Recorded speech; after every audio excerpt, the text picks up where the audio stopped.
haddana waxaan rajaynaynaa gruubka ganacsatada ah iyo gobolka banaadir iyo degmadan iyo macal shacabkeeda oo iskaashanayo wadadan 30 waa wada saalan maaha waana 4 kiiloomitir niicdi maaha waxyaaba niica maahan wadooyinka hore niic ay ahaayeen 1 kiiloomitir iyo 2 kiiloomitir ay ahaayeen laakiin wada 30 abalaceedu dhirkeeduna 4 kiiloomitir yahay ma sahlana lacagta ku baxaysa 3 milyan ay kor u dhaafaysaa ala kulli xaal waxa la idin rabaa doorkiin inaad qaadatiin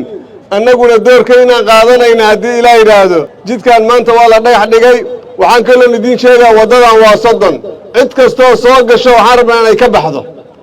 intaan baala lagu haaqin intaan la duduminin waxaan rabnaa inay ka baxdo laba haweenayna naga doona hadii ilaahay yiraahdo oo isdhinac socoto wadada 30 la soconaya soo saas ma ilaa iyo maaragtay xala dheer wadadii loogu socolay noqonaysa culayskana degmada Kaarana laga yaray doona insha Allah waa maatantiin wadadii waa noo dhagax dhigan tahay hadda kadib waa shaqo iyo bilaabid iyo socod waay